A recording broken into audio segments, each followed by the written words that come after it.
బాబు ఎక్కడి నుంచి వచ్చారు? మేము మండలం, మాది పొన్నూరు మండలం, మండలం గ్రామం నుంచి వచ్చాము. ఇక్కడ జగన్ గారి పరిపాలనకి ఎలా ఉంది, చంద్రబాబు నాయుడు గారి పరిపాలన ఎలా ఉంది? మాకు వాస్తవంగా అయితే మాకైతే జగన్ గారి పరిపాలన బాగానే ఉంది. ఎందుకనంటే నేను కూలి పని చేసుకుంటూ ఉంటాను.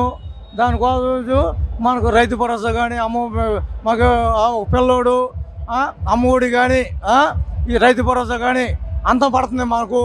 మళ్ళీ దానికి తోడు ఏమన్నా మా గ్రామం తరగతి కూడా బాగానే ఉన్నది. అది ఎక్కడికి ఎందుకు వచ్చారు మీరు ఇప్పుడు? మేము మా అభిమానం కోసం, జగన్ అన్న కోసం వచ్చాము మేము.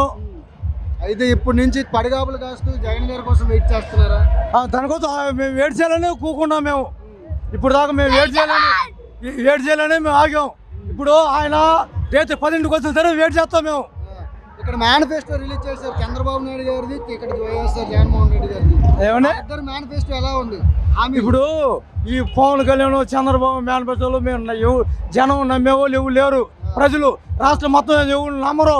ఇప్పుడు అంతకుముందు 600 హామీలు చెప్పాడు. దేనికి? 2000 పత్రాలు చెప్పాడు. జగన్ మోసం చేసి అన్నాళ్ళు పాదయాత్ర చేస్తే ఏం చేశాడు? ఇప్పుడేదో సూపర్ 6 పెట్టుకొచ్చాడు. దేనికి సూపర్ 6? దేనికి? సూపర్ 6 అంటే ఏది? Super 6 cricket Bala? ఏది క్రికెట్ బాలా? ఏంది అది? ఇప్పుడు సూపర్ 6 ఏంది? ఇప్పుడు సూపర్ అంటే క్రికెట్ బాలేగా. ఇప్పుడు సూపర్ 6 అనేది ఏంది? క్రికెట్ బాలా. ఇప్పుడు ఆ సూపర్ ఏది ఆ పథకం ఏంది? ఏది? ఉచిత గ్యాస్ బండ్లని, మహిళలు డబ్బులు ఇస్తానని, ఎంతమంది పిల్లలు ఉంటే అంతమంది చదివిస్తానని చెప్తున్నాడు. ఏది? ఆ సూపర్ 6 పెట్టుకుంటే అంతమంది 600 హామీలు ఏం చేశాడు? అది ఒక క్రికెట్ బాల్ లాగా సూపర్ 6లో పెట్టుకున్నాడు. అంబటి రాంబాబు గారు తమ్ముడు మురళకృష్ణ. ఆయన గురించి 40 ఏళ్ళ మేజర్తో పొన్నూరు నియోజకవర్గం. అంతకుముందు రోసి గారు గెలిచాడు. అంతకుముందు ధూళిపాల అనే వ్యక్తి 10 సంవత్సరాల నుంచి చేసి అసలు పొన్నూరు అభివృద్ధి అంతవరకు జరగల. ఏది?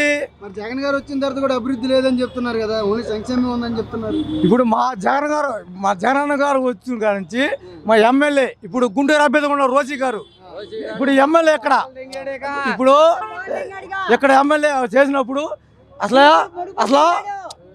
ప్రజలు ఇదిగో ఎన్ని చేసి రోడ్లు ఎన్ని చేసి పూర్తిగా చేశాడు. అభివృద్ధి చెందాలంటే చింతలపూడిలో అభివృద్ధి చేసుకున్నాడు. ఇది ఆయన వరకు. ఇప్పుడు పొన్నూరు టౌన్లో వరకు ఈ ట్రాఫిక్ అభివృద్ధి చేయలే. కౌంట్లకు వచ్చేటప్పటికి వ్యాపారస్తులకి వాళ్ళు పగలు కొట్టకుండా చేశాడు. ఎందుకు? ఈ కౌంట్లు అంతా వ్యాపారస్తులు కాబట్టి మొత్తం ముడుపులు కట్టి ఇస్తున్నారు. అయిపోయింది. కిలా రోసి వచ్చాడు, వాడు పగల. ఈయన వచ్చి 4 సంవత్సరాలు అవుతుంది. 25 సంవత్సరాలు చేసావు. నువ్వేం చేసావు చెప్పండి? జగన్ వచ్చిన తర్వాత ఇది ట్రాఫిక్ పగలగొట్టాడు. కిలా రోజు పగలగొట్టాడు. అయిపోయింది. అయితే ఎవరి పరిపాలన బాగుంది మీకు అనిపిస్తుంది? జగన్ మనకు కావాలన్నా. పేద బిక్కి బతకాలంటే జగన్ కావాలి. ఇవాళ ఏంటంటే ఇవాళ చంద్రబాబు నాయుడు వచ్చాడు అనుకో, అది కమ్మాసే వాళ్ళకి కమ్మాసే కావాలి. జగన్ వచ్చాడు అనుకో మొత్తం కలుపుకుంటాడు. పేద బిక్కి బతకాలంటే జగన్ రావాలి.